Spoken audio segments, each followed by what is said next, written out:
Alrighty. Let's go through what we need to go through today. So first thing we're going to do is find the slope from each of these lines.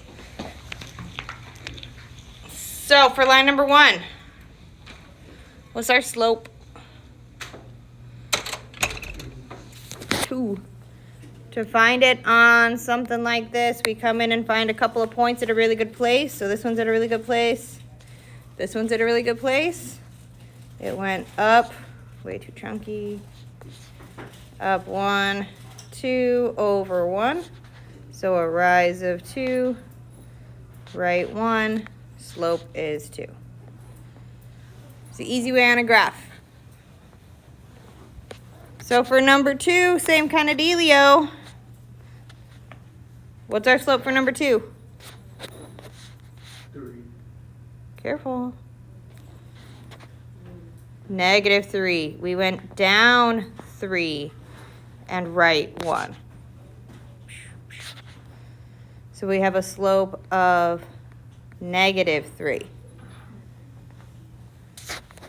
For these bottom 2, the easiest way is to probably solve this into slope-intercept form.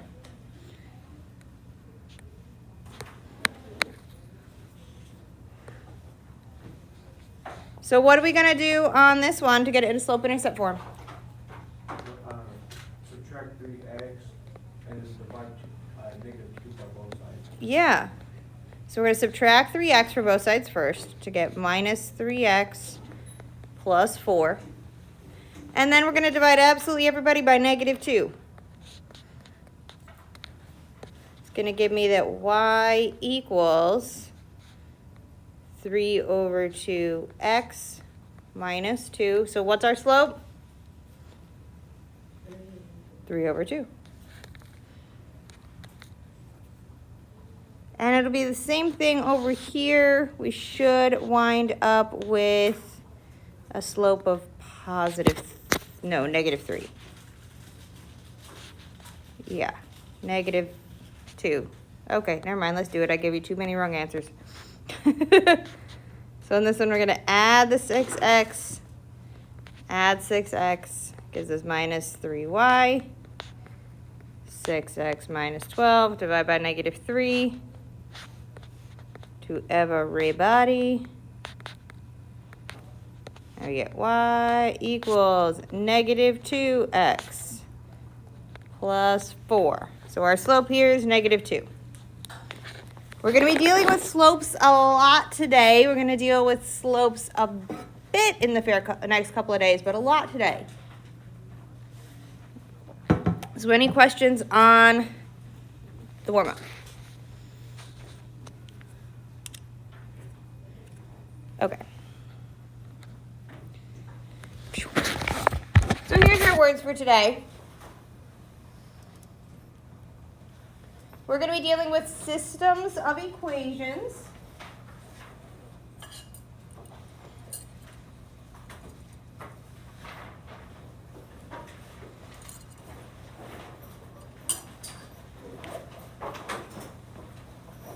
Just steal my fan and bring it over here. Holy cow, do I have too many layers on for like a 90-degree day? Oh my gosh.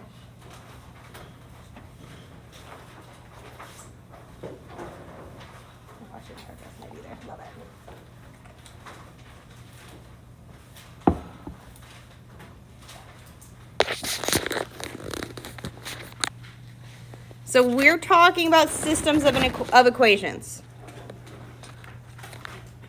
What we're looking for on a system, or what a system of equations is two linear, at least at this point, that's an R, equations in relationship.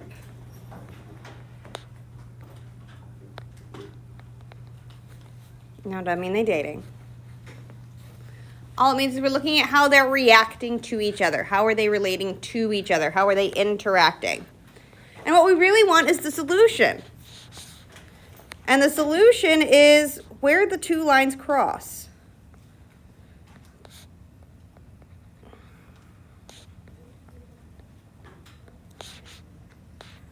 If there is a solution, it'll be a point x comma y.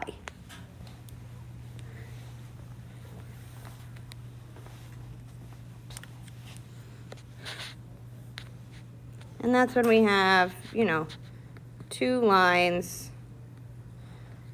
They're kind of like this, and they cross at a point. They might not make an X, but they're going to cross. We have the possibility for there to be an infinite number of solutions, where it means both equations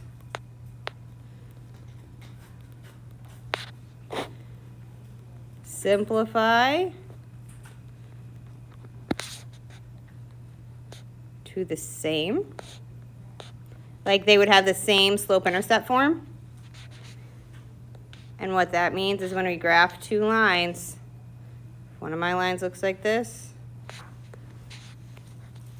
The other one of my lines is right on top of it. It's the same line twice.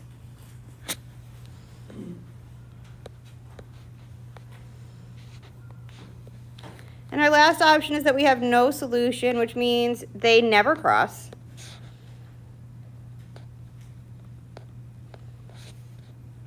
Do you guys know if two lines never cross what they're called? Parallel. So if they never cross, if they are parallel, then we'll wind up with no solution. So more often than not, we are going to have a solution where the two lines cross, a point. Occasionally, we may have infinitely many solutions where all I've done is basically give you the same equation twice. Or we'll have no solution where they're parallel lines. And we are going to practice with these all this week. Today, we're going to do it with graphing. If we're going to do it with graphing, it means we probably need some graphs to work with. Oh, snap.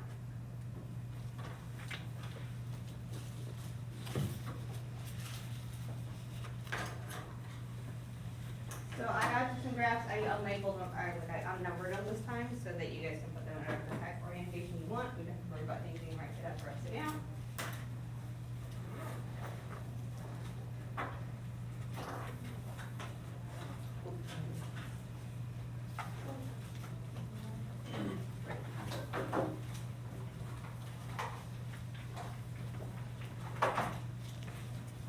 So what we're asked to do here is we are asked to solve by graphing.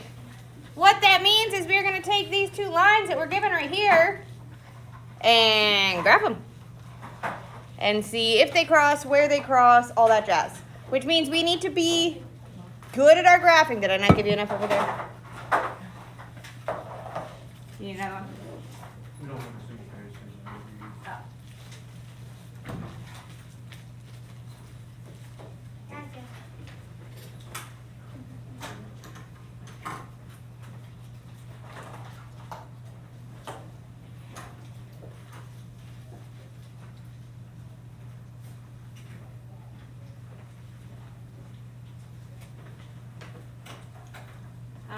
So we're going to graph these lines. And you can graph them however the heck you want. In some ways, there's going to be easier ones, and sometimes there's going to be harder ones.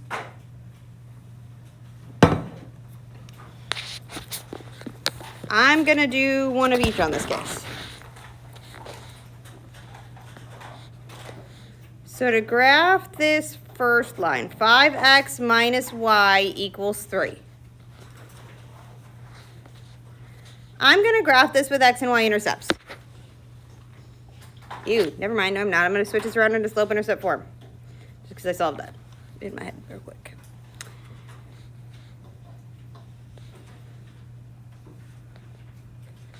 So first thing I'm going to do is subtract the 5x from both sides, and we're going to get minus y equals minus 5x plus 3. Then we're going to need to multiply everybody by -1 or divide by -1, however you think about it. to get y equals 5x minus 3. Yo, my brain's falling apart today because this blonde is seeping in a little deeper than we thought. So that means we're going to start at our y-intercept of -3. Now 1, 2, 3, right here. And we're going to use our slope of 5. Up 5, 1, 2, 3, 4, 5 over 1. Up 1, 2, 3, 4, 5 over 1.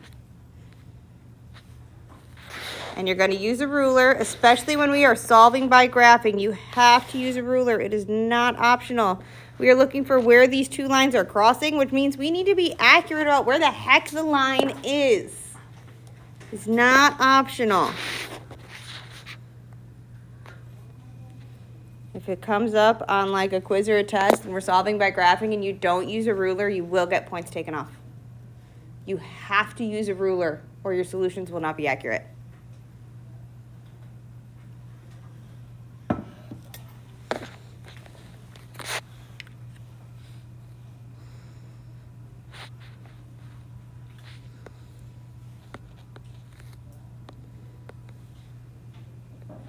So then we're going to do this one, our bottom one. I'm going to do this one as a green line.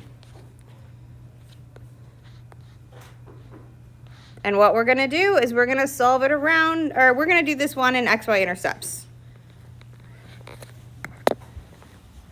So if y is 0, what is x?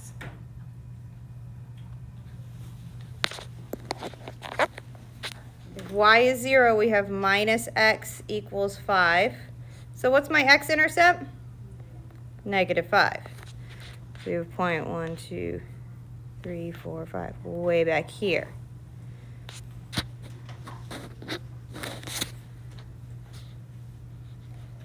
If x is 0, what is y? 5. So my y-intercept is 5. 1, 2, 3, 4, 5, right here.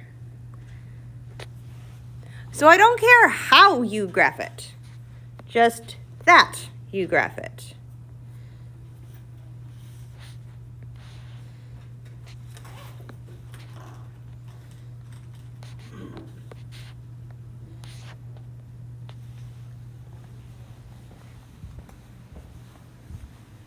And you can start to see why it's so important that we use rulers and are accurate.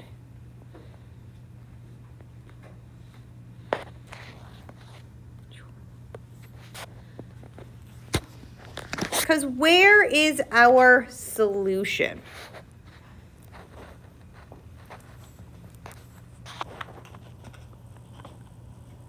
It's right there.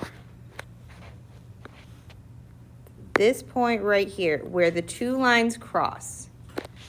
So our solution is at the point, my x is 2, my y is 7.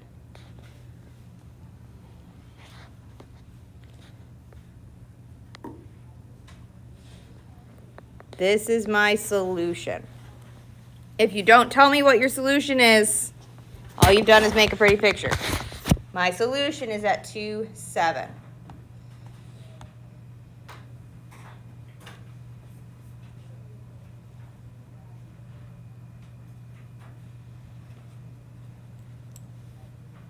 Okay, questions on the first one? So that's kind of the vibe we're doing today.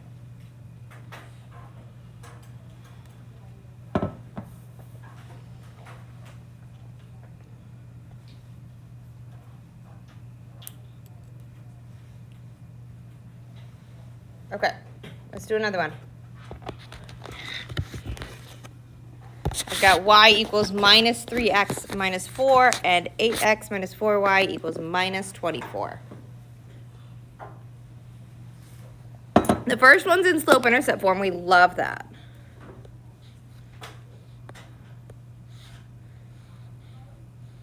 So it's in slope-intercept form. So where am I going to start?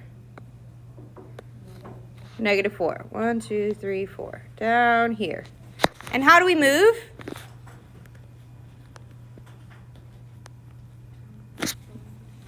Down 3, 1, 2, 3, right 1.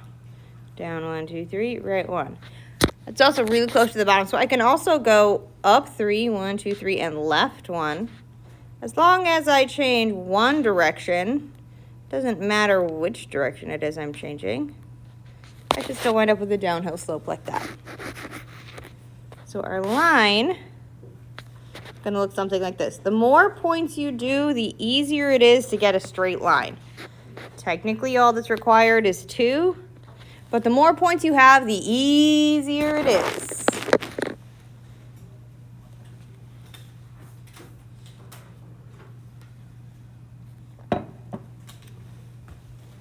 Let's do the other one with x and y intercepts, because it's in standard form, and 8, 4, and 24 all play nicely together. So if my y is 0, to get my x-intercept, it's going to cover up this guy. So we're going to have 8x equals negative 24. What does x equal? Negative 3. 1, 2, 3, here. For my y-intercept, we plug in 0 for x, and we get minus 4y equals minus 24. What does y equal? 6.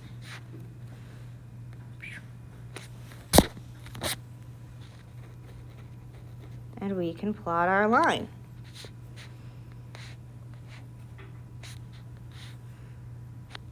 It's going to look something like that.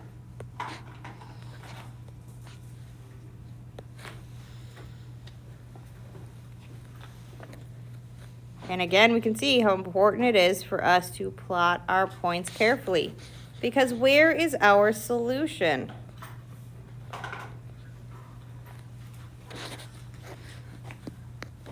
What is the address of that point?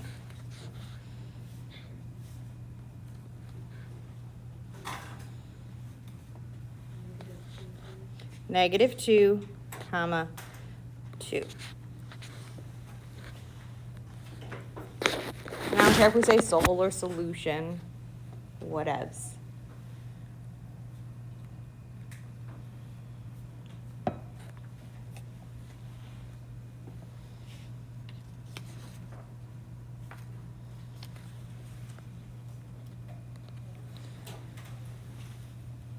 Okay, one more like this.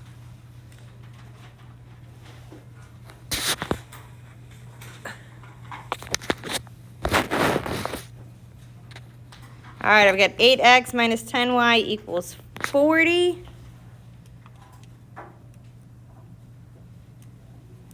And again, everybody there is going to get along nicely, so I'll do this one with x and y intercepts.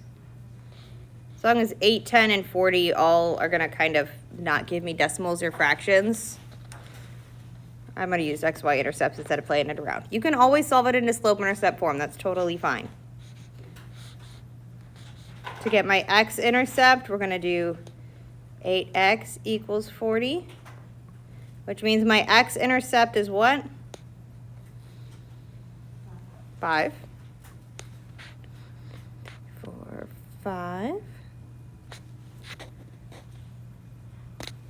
To get my y-intercept, we substitute in 0 for x. We get minus 10y equals 40. So what does y equal? Negative 4. 1, 2, 3, 4.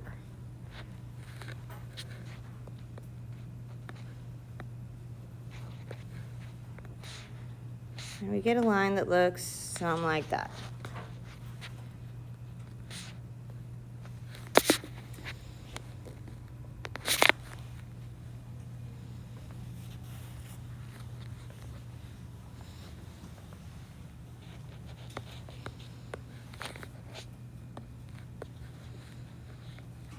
Same process on this guy. But this one's in slope-intercept form, so where are we going to start? Positive 3. 1, 2, 3 on my y-axis, so it's this guy up here. How do we move? Up 4, right 5. 1, 2, 3, 4, up. 1, 2, 3, 4, 5.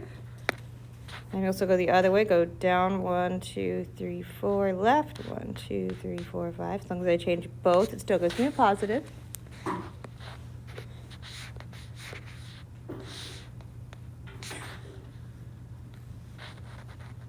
Where do these cross? Where is our solution? No solution. These are parallel lines. There is no solution. No solution.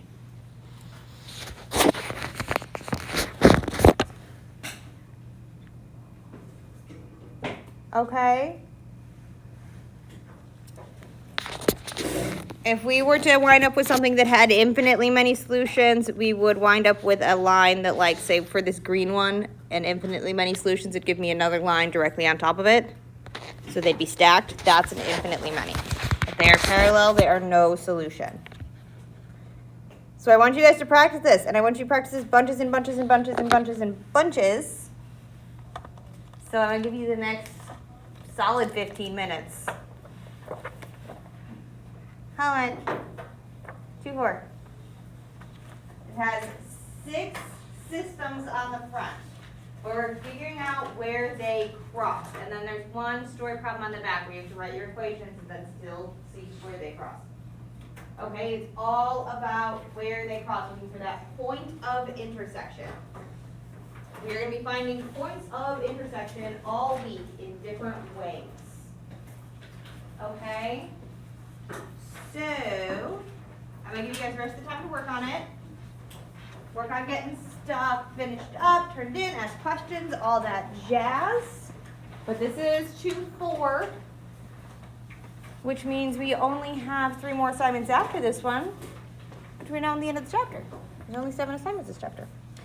Okay, so work on stuff. Ask questions. I'm going to work on trying to get some stuff passed back, so I'll be wandering around. You let me know how I can help you.